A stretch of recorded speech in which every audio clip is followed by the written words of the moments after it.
Everybody, welcome back to the channel. So today I'm going to make some self-rising flour because I need to fill up my canister here. And I also thought I would update you on the railway strike. There was breaking news on that a couple of hours ago. So first I will give you the flour measurements.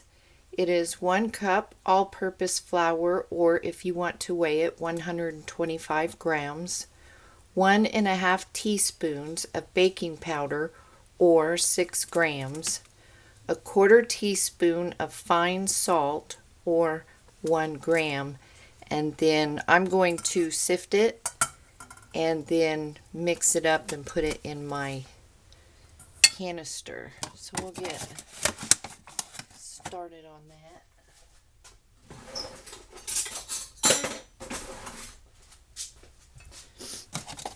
I hope you all are doing well, especially you guys that are in the frozen tundra up there up north.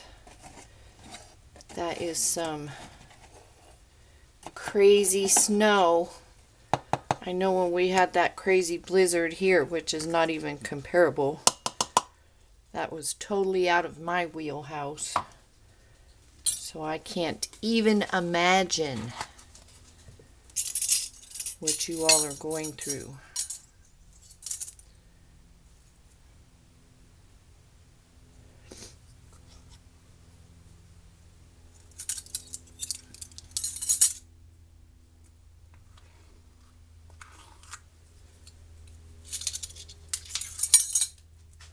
That's my flour, baking powder,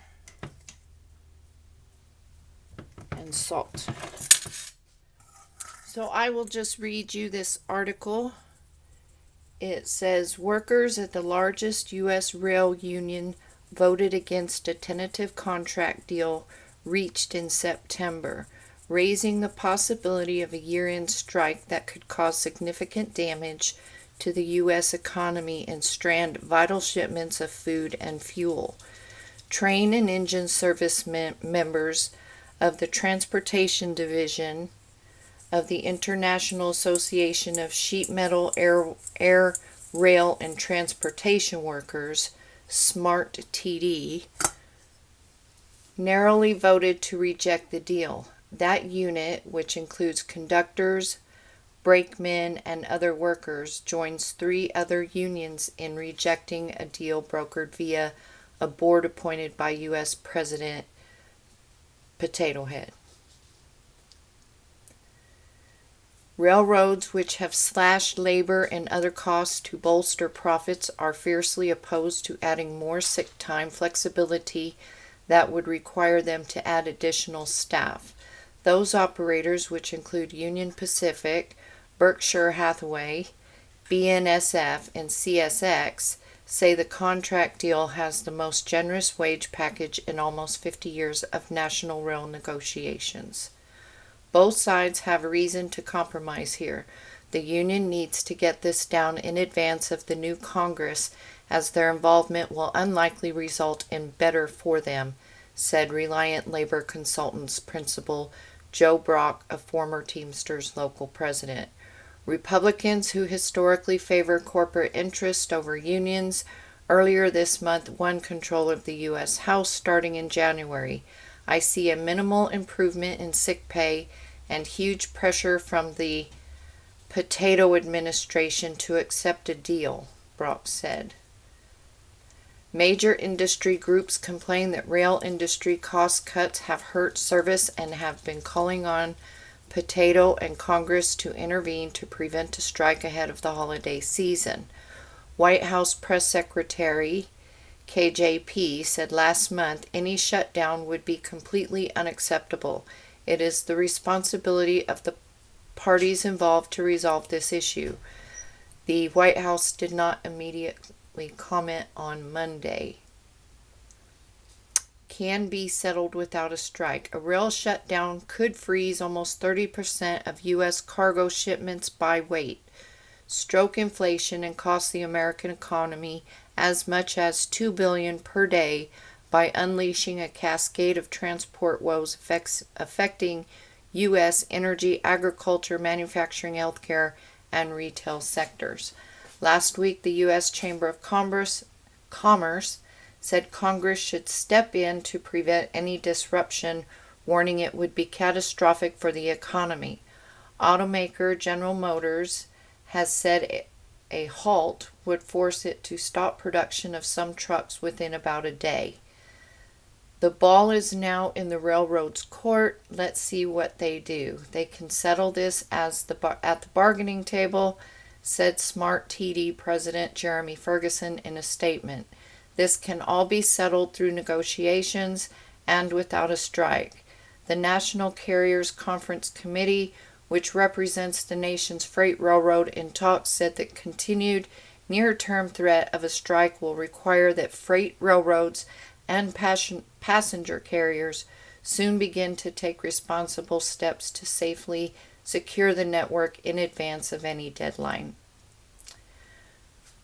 The railroad showed no sign of being willing to reopen talks and said Congress may need to intervene, just as it has in the past, to prevent disruption of the national rail system.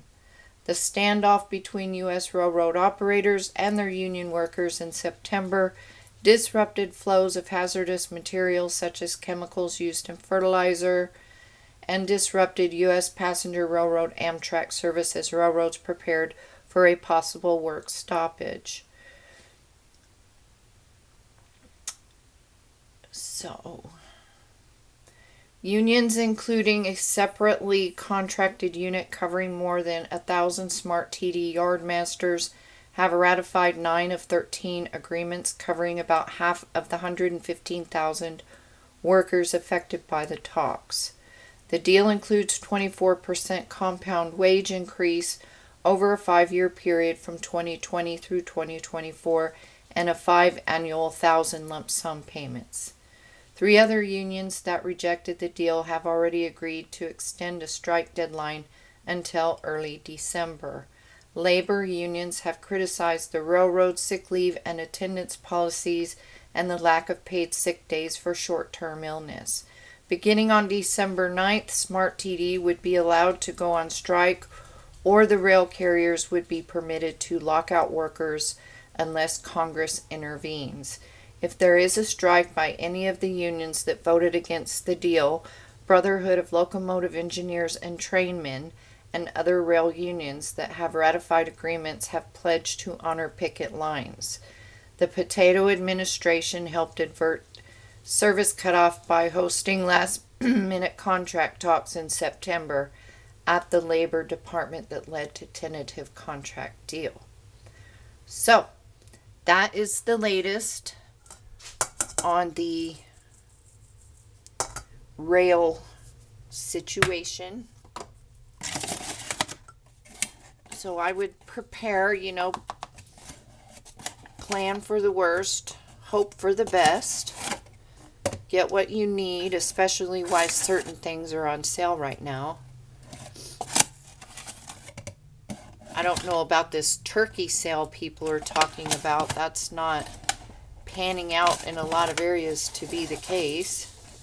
So, I mean, there's some darn expensive turkeys out there. But soups and stuffings and flour, if they have it.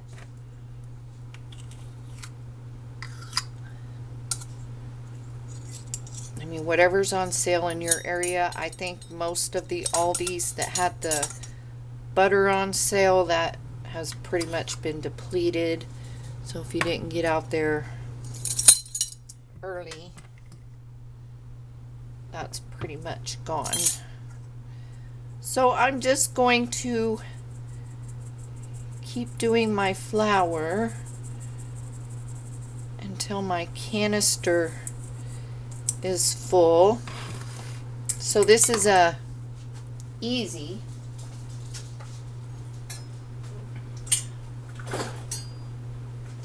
And if If you run out of all-purpose flour, you have some fine salt and some baking powder. No worries, you're in business.